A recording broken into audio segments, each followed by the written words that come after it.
Hey guys. Tonight we begin with one of those historical topics that seems cheerful at first glance, but of course, it isn't, because history never lets us have nice things. Weddings, the supposed ultimate fairy tale moment, were often less about love and more about treaties, dowries, and making sure your neighbor didn't suddenly burn down your kingdom. And when royalty did finally gather under candlelight and flowers to exchange vows, it wasn't always a dreamy, happily ever after. No, in fact, many of these weddings were cursed. Not literally cursed, though sometimes it felt that way. We're talking sudden deaths, political disasters, couples who despised each other, and sometimes weddings that barely lasted past the honeymoon, if they even made it that far. So, settle in.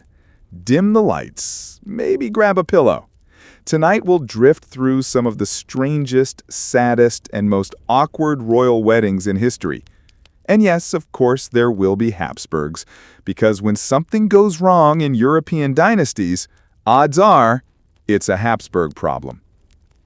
Let's start slow in medieval England with a marriage that was meant to be a glittering alliance, but ended up being a long-running soap opera with daggers. The Wedding of Henry II and Eleanor of Aquitaine, 1152. So, Eleanor of Aquitaine, she was basically the Beyoncé of the 12th century. Rich, powerful, fashionable, politically savvy, she'd already been Queen of France by marrying Louis VII, but that didn't exactly go well. Louis was deeply pious, deeply boring, and, shall we say, not particularly compatible with Eleanor's fiery personality. Their marriage collapsed after 20 decades of mutual annoyance and 0 surviving sons. Eleanor didn't waste time crying into her jeweled goblet. Within 8 weeks, yes, weeks, of her annulment, she was remarried, this time to the fiery young Duke of Normandy, Henry Plantagenet, who would soon become King Henry II of England. Romantic? Maybe. Reckless? Absolutely. Eleanor was 30. Henry was 19. She was experienced, worldly, and already had 2 daughters. He was ambitious, restless, and reportedly liked yelling a lot. What could possibly go wrong? The wedding itself was fairly quiet compared to the drama it caused afterward. But from day one, people whispered that this union was doomed. They weren't wrong. Henry and Eleanor's marriage devolved into one of the most famously dysfunctional partnerships in medieval history. He cheated, she plotted against him with their sons. At one point, she even ended up imprisoned for supporting a rebellion against her own husband.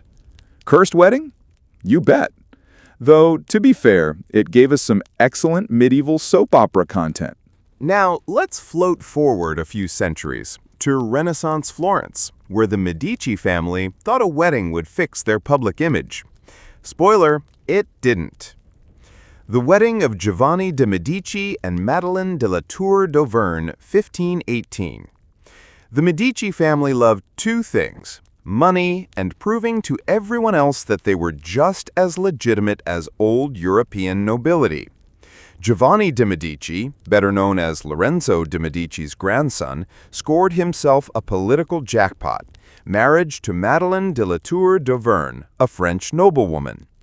The wedding in Florence was lavish. Think gold cloth, endless parades, the whole Renaissance Instagram feed.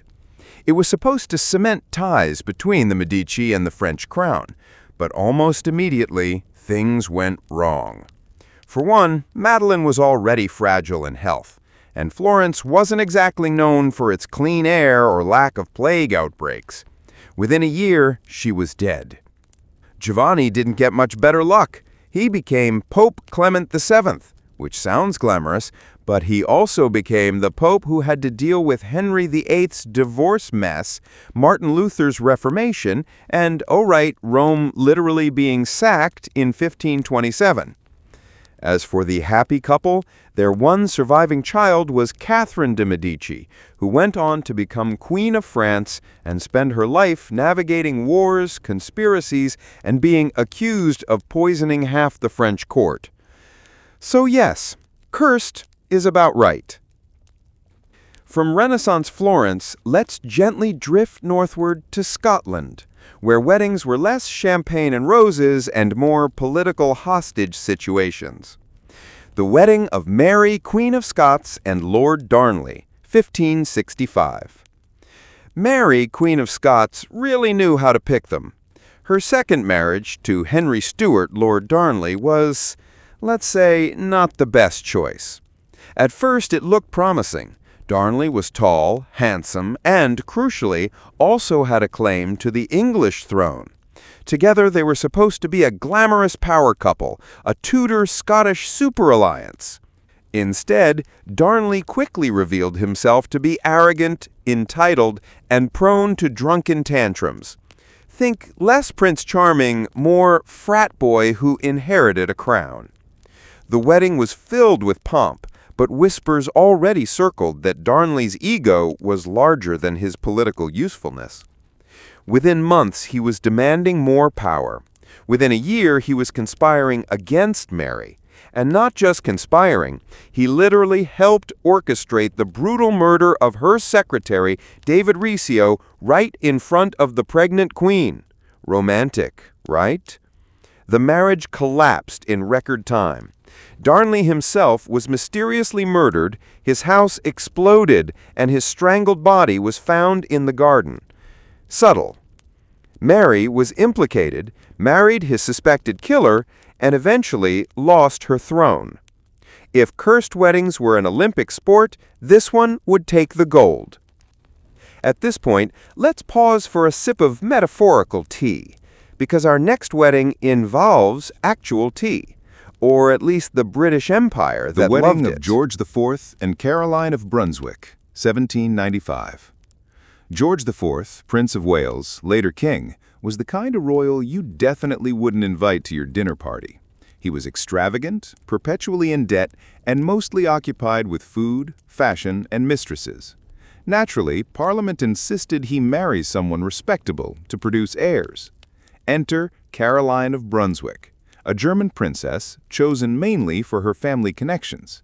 The two met for the first time just before their wedding. Caroline reportedly took one look at George and muttered that he was fat and not nearly as handsome as his portrait. George, meanwhile, called for brandy, always a good sign.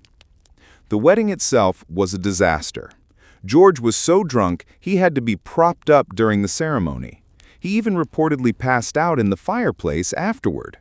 Caroline wasn't impressed, and their marriage never recovered. They lived separately almost immediately, trading insults and scandals through the newspapers. By the time George became king, he literally tried to block Caroline from being crowned queen, leading to one of the biggest royal public relations fiascos in British history. So yes, if you think your last awkward wedding guest experience was bad, imagine the actual groom collapsing from brandy mid-vows. All right, let's move to one of the most cursed weddings in modern European history, one that started with fireworks and ended in catastrophe. The wedding of Archduke Franz Ferdinand and Sophie Chotek, 1900. Technically, this wedding was cursed from the start. Franz Ferdinand, heir to the Austro-Hungarian throne, fell in love with Sophie, a lady-in-waiting. She was intelligent, kind, and by all accounts, genuinely loved him back. The problem is, she wasn't royal enough. The Habsburg court considered her far beneath Franz's station. For years, their marriage was blocked. Eventually, Emperor Franz Joseph reluctantly allowed it, but only as a morganatic marriage, meaning Sophie could never be empress and their children would have no claim to the throne. Romantic, right? The wedding itself was small, stripped of pomp, and boycotted by most of the imperial family. But Franz and Sophie didn't care. They were genuinely happy together. Which would be sweet if it didn't end in possibly the most cursed way imaginable. In 1914, while on a visit to Sarajevo, the couple was assassinated. Their death sparked World War I. So yes, a cursed wedding indeed, one with consequences that shaped the entire 20th century. We'll drift toward our final cursed wedding of Part 1. And for this one, let's head to ancient Rome, because if anyone knew how to ruin a wedding with style, it was the emperors. The wedding of Nero and Poppaea Sabina, 62 CE. Nero, the emperor famous for fiddling while Rome burned, or at least for blaming the fire on Christians, wasn't exactly the poster child for stable marriages. His wedding to Poppaea Sabina, a glamorous noblewoman, was the peak of scandal. For one thing, Nero had to get rid of his first wife, Octavia. She was exiled, accused of adultery, and eventually executed. Only then did Nero marry Poppaea, who had allegedly been pressuring him for years. The marriage was lavish, decadent, and thoroughly unpopular with the Roman people. Poppaea was seen as manipulative. Nero was, well, Nero. And within a few years, it all ended horribly. Poppaea died while pregnant, supposedly after Nero kicked her in a rage. Some sources blame an accident, but given Nero's track record, accident seems generous. So yes, a cursed wedding, complete with exile, scandal, and a death that still makes historians debate what really happened. Richard II of England was about as subtle as a neon sign in medieval Europe. He was dramatic, temperamental, and obsessed with courtly pageantry. Naturally, his marriage was supposed to reflect all of that. He married Anne of Bohemia, daughter of the Holy Roman Emperor. It was politically brilliant, and Richard reportedly loved her genuinely, which was rare. The wedding in Westminster was glittering, with pageants, jousts, and rivers of wine. So what went wrong? Well, almost everything that came after. Anne was unpopular in England, partly because her dowry was considered inadequate. She and Richard failed to produce an heir. And Richard's lavish spending on tournaments and fancy art projects didn't exactly win over his nobles. When Anne died young of the plague in 1394, Richard lost what little stability he had left. He went into full dramatic meltdown, ordering that the house where she died be destroyed, forbidding anyone from ever living there again. His reign spiraled into tyranny, rebellions, and finally, deposition. The wedding began with pomp, but in hindsight, it was cursed by being tied to Richard's already wobbly reign. One could say Anne's wedding gift to England was civil war. The wedding of Charles VI of France and Isabeau of Bavaria, 1385.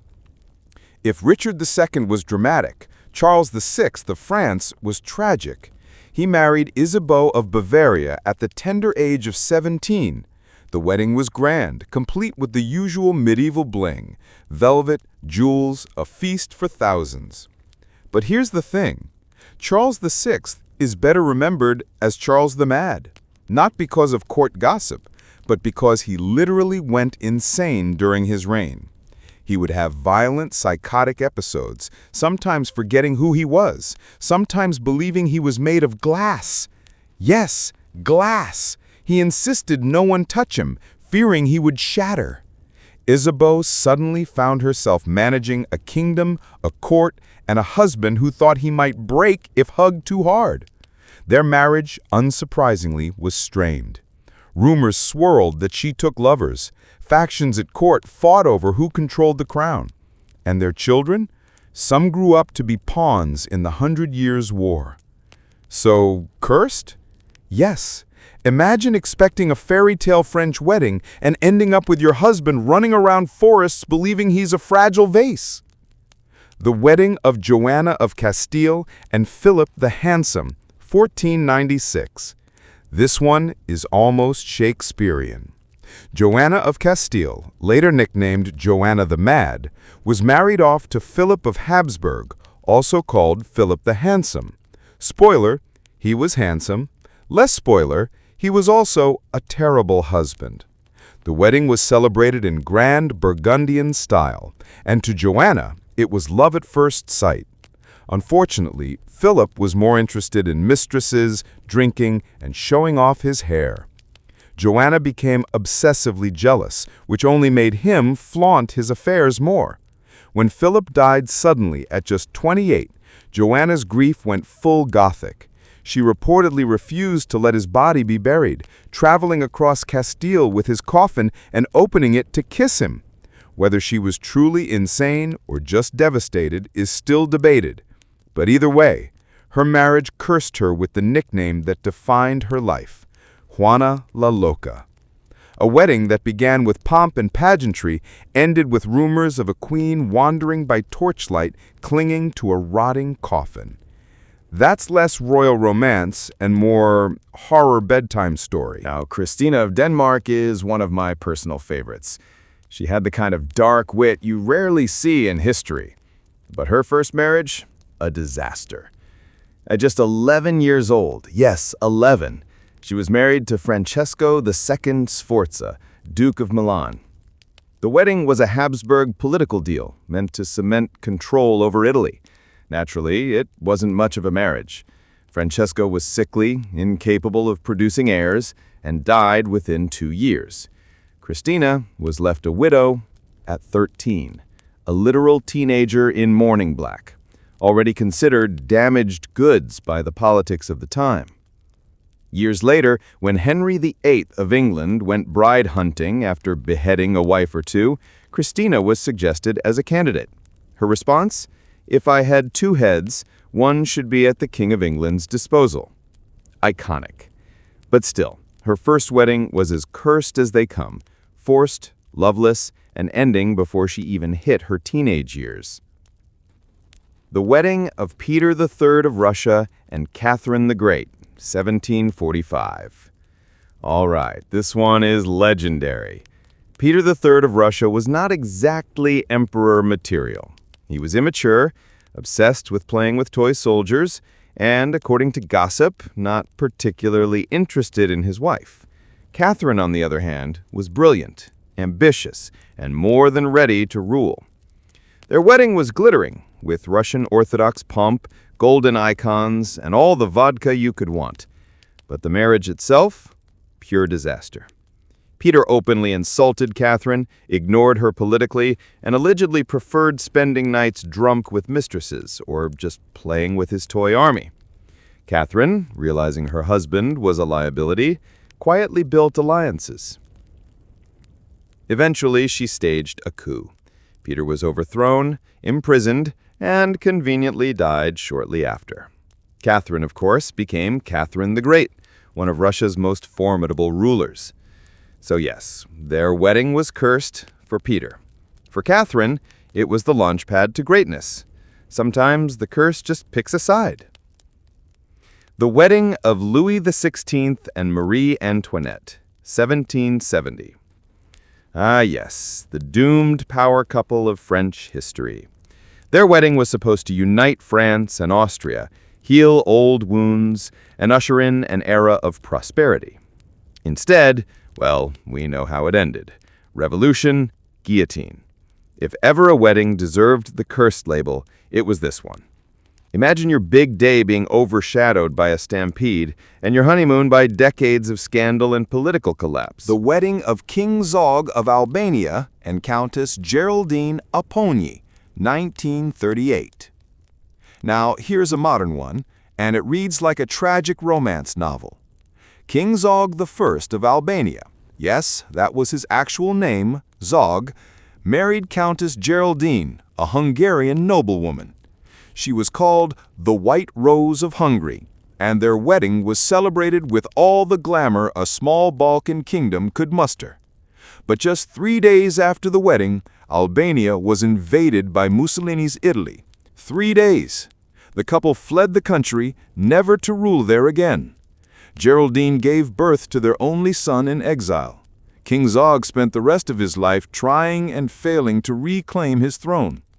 The Albanian royal wedding was meant to symbolize stability. Instead, it marked the end of the Albanian monarchy entirely. Cursed is almost too soft a word. The wedding of Alexander III of Scotland and Margaret of England, 1251. We'll close this part with something medieval and slightly more awkward than tragic. Alexander III of Scotland was married at the ripe age of 10. His bride, Margaret of England, was all of 11. The wedding was lavish, attended by both Scottish and English courts. But the sight of 2 literal children being married was so absurd that contemporaries couldn't help commenting. The young couple were even paraded to bed on their wedding night, tucked in by bishops, as if this was normal. Needless to say, the marriage wasn't exactly functional for years. By the time they were actually old enough to live together as a married couple, political tensions had turned their union into a battlefield of diplomacy. Margaret died young, leaving Alexander a widower at 24. So, yes, cursed, and also just a bit unsettling. Nothing says romance like two children being shoved into royal wedding clothes for the sake of a treaty. Ivan IV of Russia, better known as Ivan the Terrible, wasn't exactly a man you'd want as a groom. Moody, paranoid, and prone to violent outbursts, Ivan kicked off his reign with a wedding that was supposed to bring stability. His choice of bride, Anastasia Romanovna, was unusual. She wasn't from one of the most powerful boyar families. Instead, she came from a relatively minor noble house. The wedding itself was spectacular. Gold, silver, and endless Orthodox rituals filled Moscow. For a while, Anastasia seemed to balance Ivan's volatile nature. But when she suddenly died, likely of illness, though Ivan suspected poison, it triggered a downward spiral. Ivan launched brutal purges, convinced his nobles had murdered his beloved wife. The Oprichnina, Russia's reign of terror, followed. So yes, cursed wedding, not because of the ceremony, but because its abrupt end turned a volatile czar into a monster. Anastasia's bridal crown may as well have been a funeral wreath for thousands. The wedding of Mary Tudor and Philip II of Spain, 1554. Mary I of England, also known as Bloody Mary, had a tough act to follow after her father Henry VIII. She needed an alliance to strengthen her fragile reign, and so she married Philip II of Spain, one of the most powerful princes in Europe. The wedding in Winchester Cathedral was huge, glittering with Spanish pomp. But almost immediately, the whole thing soured. The English public despised Philip. They saw him as a foreign usurper who might drag England into endless Spanish wars. Philip, meanwhile, wasn't exactly thrilled about marrying a queen 11 years his senior, whom he barely knew. The marriage was childless. Mary believed she was pregnant multiple times, but each turned out to be phantom pregnancies. Philip spent little time in England, and when Mary died in 1558, he barely blinked. England, meanwhile, celebrated. It was a cursed union from the beginning, unpopular, joyless, and ending in failure on every possible front. The only real outcome? A burned legacy for Mary and yet another Spanish-English feud. The wedding of Charles I of England and Henrietta Maria of France, 1625.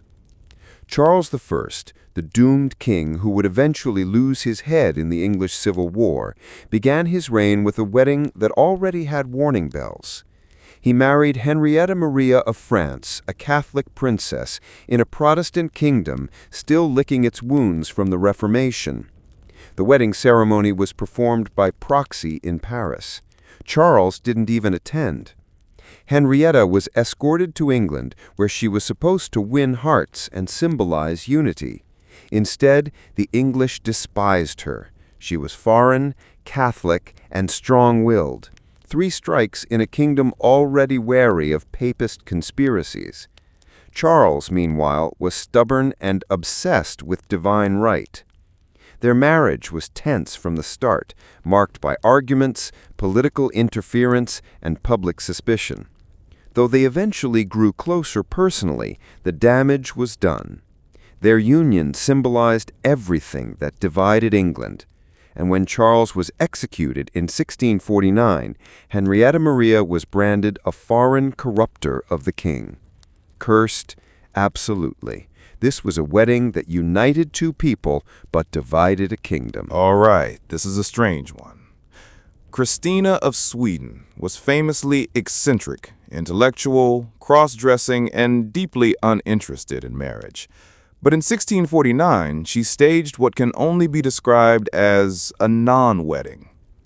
Her council begged her to marry and produce heirs. Suitors were paraded before her.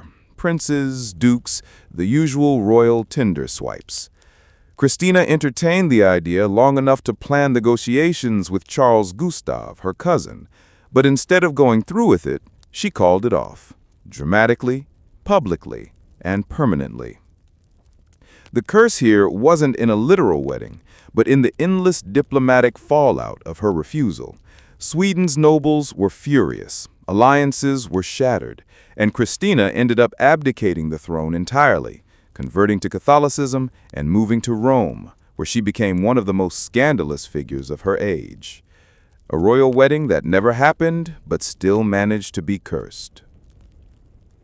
The wedding of Ferdinand I of Austria and Maria Anna of Savoy, 1831.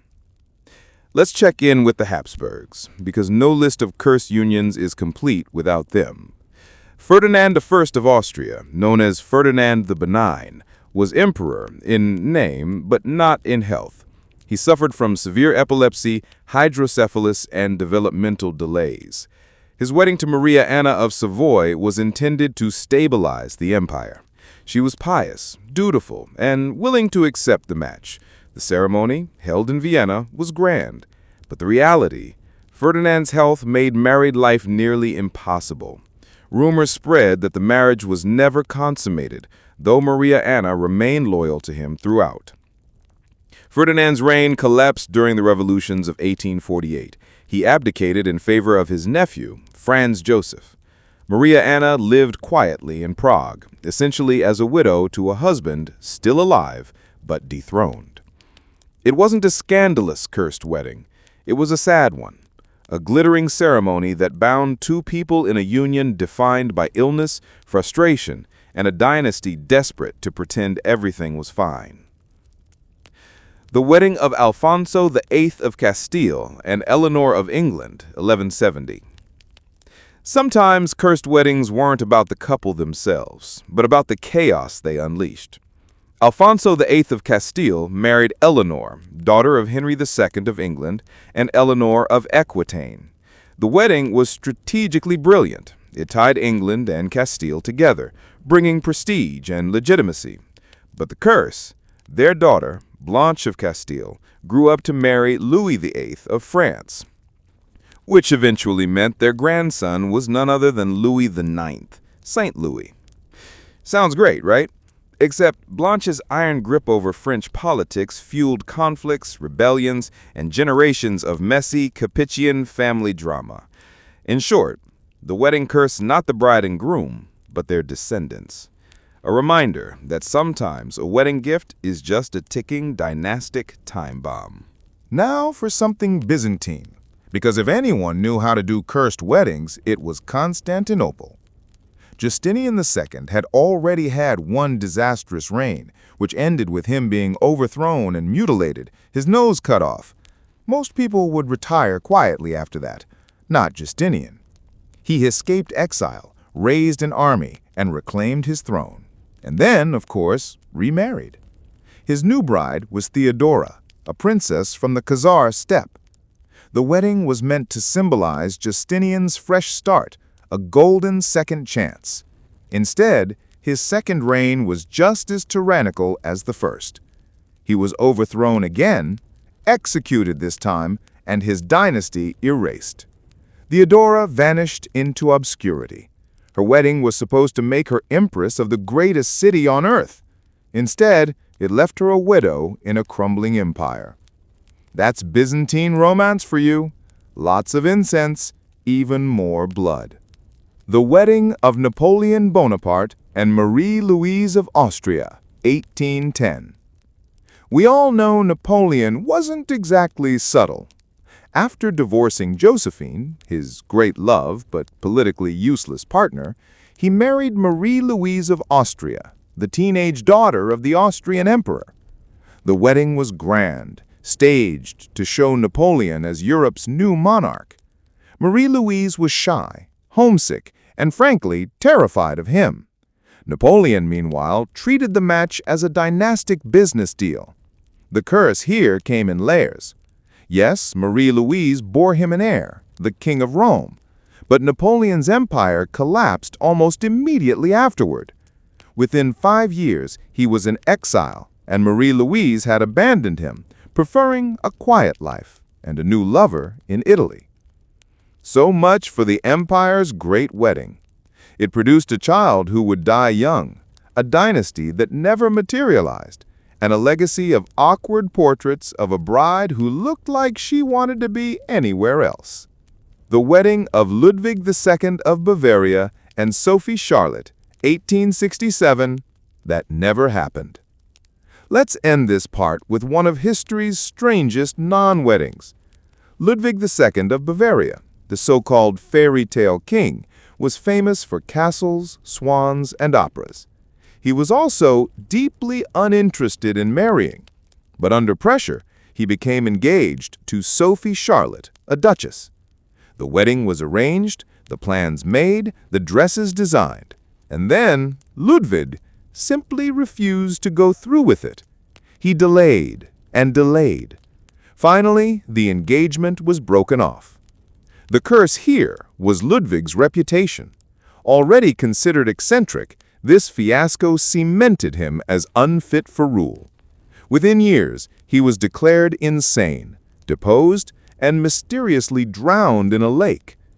Sophie Charlotte? She lived on quietly, spared from being queen to a man who preferred talking to imaginary medieval knights. Sometimes the most cursed wedding is the one that never makes it to the altar. Edward II of England is remembered mainly for two things: being a disastrously bad king and his controversial personal life. His marriage to Isabella of France was supposed to mend Anglo-French tensions. Isabella was only 12 when she married the 23-year-old Edward, which was normal back then but still unsettling. The wedding in Boulogne was glittering, crowds, feasts, pageants, but immediately people noticed Edward was far more interested in his male favorite, Piers Gaveston, than in his new bride. Instead of paying attention to Isabella, Edward showered Gaveston with gifts, titles, and embarrassing public affection. Isabella grew up resenting Edward, and their marriage turned into a Cold War. Eventually, she teamed up with her lover, Roger Mortimer, staged a coup, and overthrew Edward. He was imprisoned, deposed, and, depending on which medieval gossip you believe, possibly murdered in an especially unpleasant way involving a red-hot poker. So yes, cursed. The wedding of peace between England and France gave birth instead to scandal, rebellion, and one of the most infamous royal collapses in history. The wedding of James II of Scotland and Mary of Guelders, 1449. James II of Scotland was fiery-tempered, restless, and fond of blowing things up. Literally. His eventual death came from standing too close to a cannon. His marriage to Mary of Guelders was supposed to calm him down, tying Scotland to powerful European allies. The wedding was held in Holyrood Abbey with all the usual medieval pomp, but what made it cursed wasn't the day itself, it was what came after. James had a habit of alienating his nobles, then trying to win them back with spectacular feasts. Mary, left to manage the household, found herself constantly patching over her husband's political tantrums. When James died in that accidental cannon blast at the Siege of Roxburgh, Mary was left a widow at just 20 years old. She served as regent for their young son, James III, and became yet another royal bride, turned overnight into a political widow. Sometimes the curse wasn't scandal. It was just marrying a man who couldn't resist standing next to experimental artillery. The wedding of Philip IV of Spain and Elizabeth of France, 1615. Philip IV of Spain was another Habsburg, which already sets us up for trouble. He married Elizabeth of France in a double wedding. His sister Anna married Louis XIII of France at the same time. Diplomatic efficiency at its finest.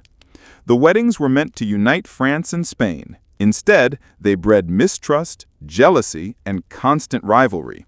Elizabeth was neglected by Philip, who preferred mistresses. Their children were sickly, thanks to centuries of Habsburg inbreeding. Only one son survived to adulthood, Charles II, famously nicknamed the Bewitched. His jaw was so deformed he could barely chew food, and his reign essentially ended the Spanish Habsburg line.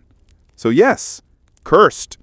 The wedding of peace between England and France gave birth, instead, to scandal, rebellion, and one of the most infamous royal collapses in history. Sigismund was both King of Sweden and later King of Poland, a Catholic ruling over a mostly Protestant kingdom, already a recipe for disaster. His marriage to Anne of Austria, yet another Habsburg, was arranged to shore up Catholic influence. The wedding was grand, but Anne was miserable from the start. Sweden was cold, Protestant, and full of nobles who despised her. Sigismund himself was indecisive, distracted, and politically weak. Anne was devoutly Catholic, and her influence over Sigismund only deepened the rift between him and his Swedish subjects. Eventually, Sigismund lost the Swedish crown.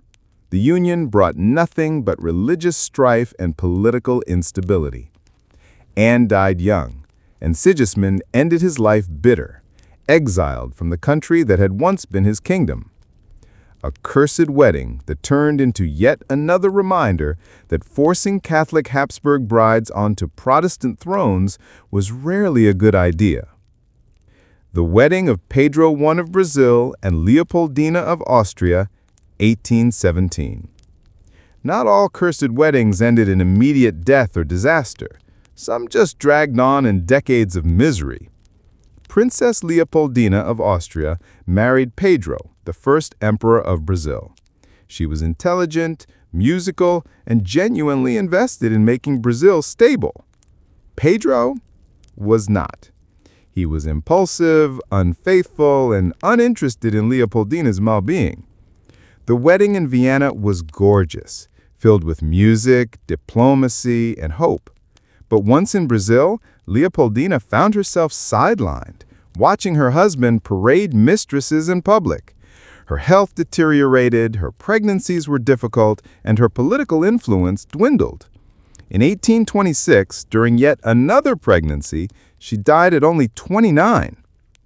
Many Brazilians adored her, but her marriage had been nothing but betrayal and exhaustion. Her cursed wedding left Brazil with an emperor remembered more for scandals than achievements, and a queen remembered as a tragic figure swallowed by duty.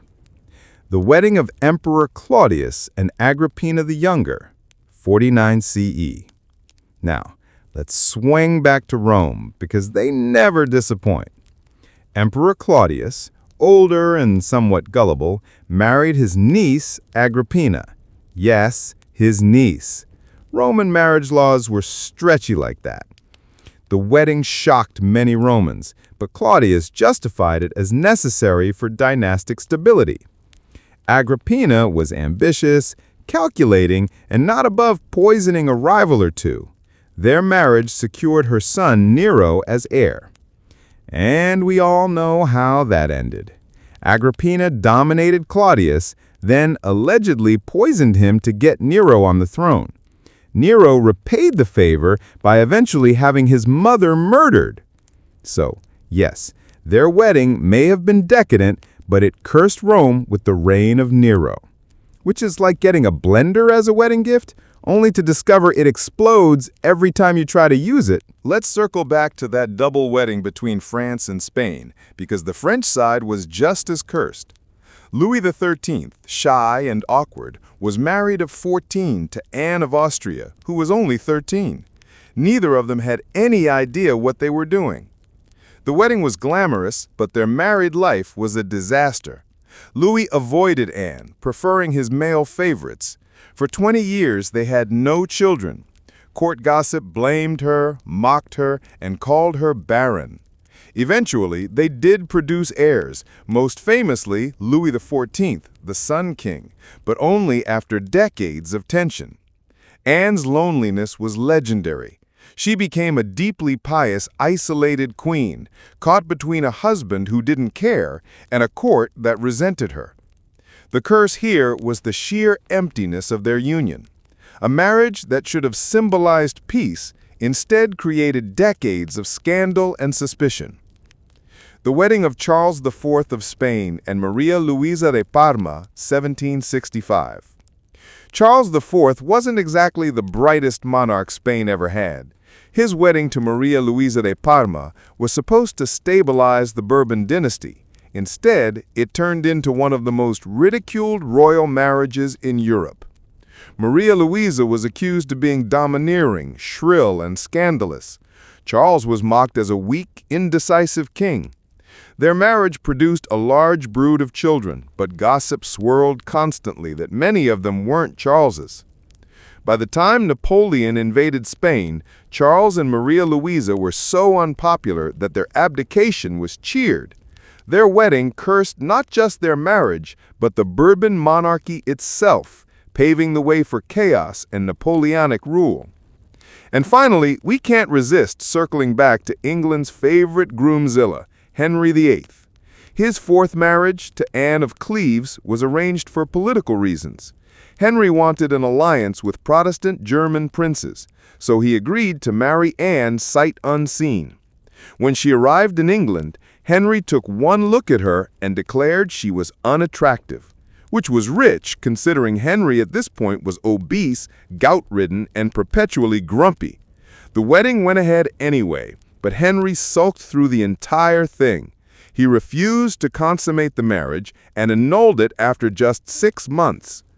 Anne, smartly, accepted the annulment, kept her generous settlement, and lived happily as the king's beloved sister. Henry moved on to wife number 5, Catherine Howard, who, spoiler, did not meet a happy end. So yes, cursed? Absolutely, but at least Anne of Cleves got out alive and relatively well off, which, in Henry VIII's marital history, counts as a win. If you thought Habsburg weddings couldn't possibly get more cursed, let me present Ferdinand I of Austria. He was epileptic, hydrocephalic, and intellectually limited thanks to generations of enthusiastic inbreeding. His official motto was literally, "Let others wage war, you, happy Austria, marry." And at this point, the results of that strategy were painfully obvious.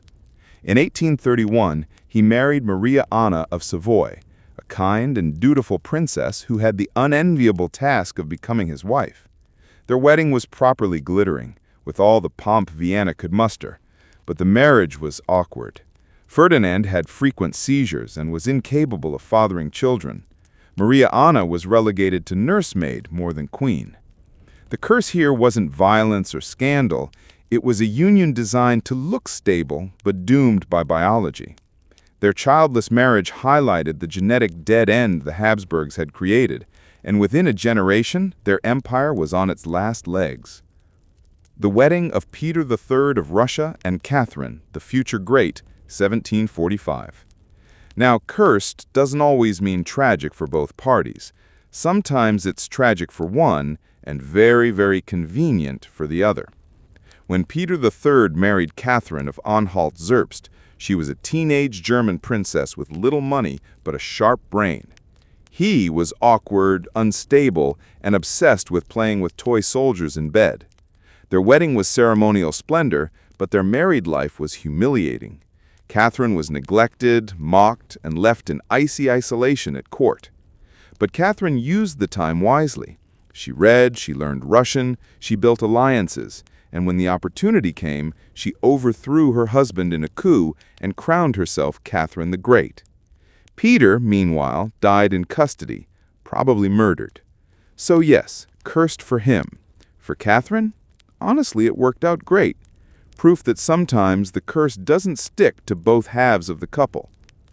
The wedding of Alfonso VI of Leon and Castile and Constance of Burgundy, 1079. Back in medieval Spain, Alfonso VI married Constance of Burgundy to strengthen ties with France. The wedding went smoothly, but the curse came after. The marriage was happy enough, yet every time Constance gave birth, the children died young. The only surviving child was their daughter, Urraca. When Constance died, Alfonso remarried, several times actually. One of those brides was Zaida, a Muslim princess who converted to Christianity. Let's just say this created plenty of church scandal. The cursed part of the wedding was Alfonso's dynastic line. Constance's heirs didn't survive, and the subsequent messy remarriages triggered disputes that plagued Leon and Castile for decades. What began as a diplomatic victory ended as a genealogical nightmare. Richard II of England married Anne of Bohemia when he was only 15, she 16. The marriage was politically unpopular. England was at war with France, and Bohemia offered little advantage. People muttered about wasted tax money and foreign brides. The wedding itself was lavish, with jousts and pageantry, but the English public disliked Anne. They called her good-for-nothing Anne because she brought no dowry. In reality, Richard and Anne seemed to have genuinely cared for each other. But here's where the curse struck. They had no children. And when Anne died of the plague at just 28, Richard was devastated. He ordered her palace at Sheen torn down in grief, and his political instability only worsened. So this one is sad more than scandalous.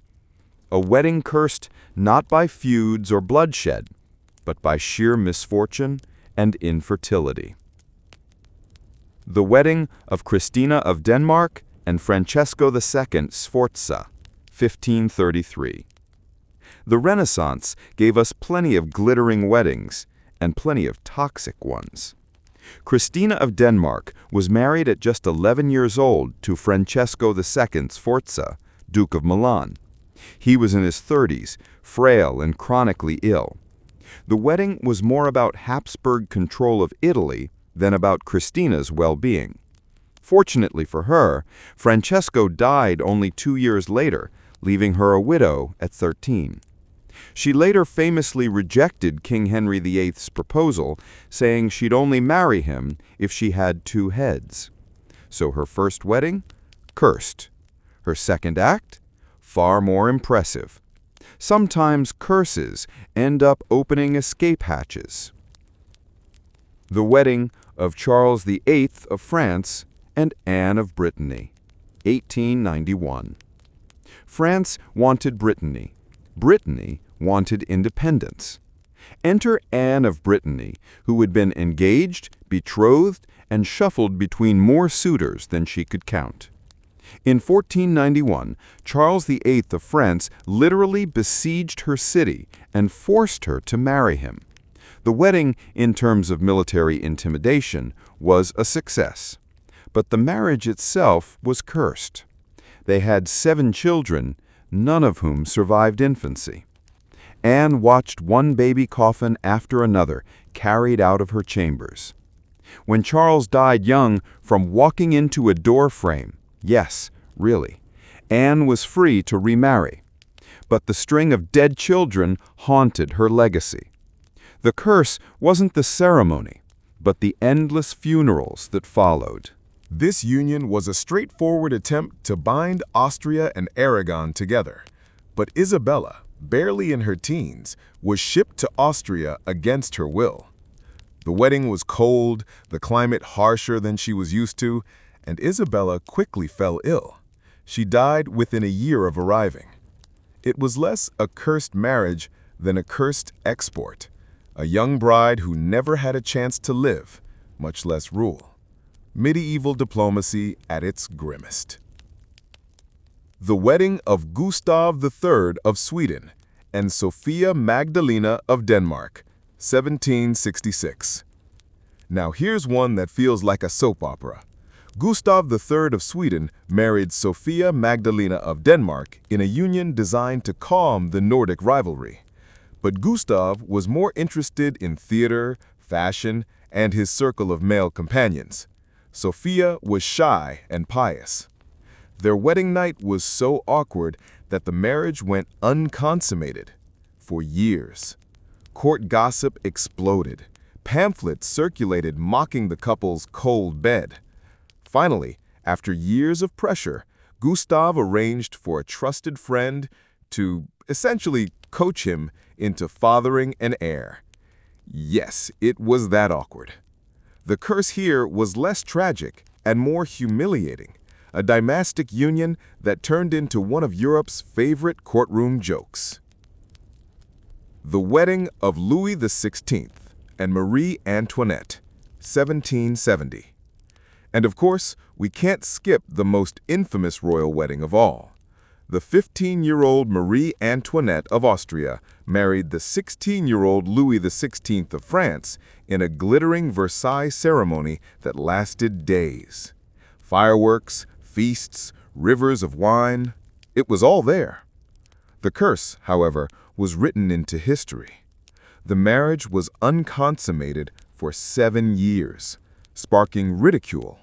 Marie was vilified as Madame Deficit, blamed for France's financial woes. The couple had children, yes, but by then the tide of revolution was already rising. The wedding that was meant to unite France and Austria ended instead with both spouses at the guillotine. Truly, the textbook definition of a cursed royal marriage.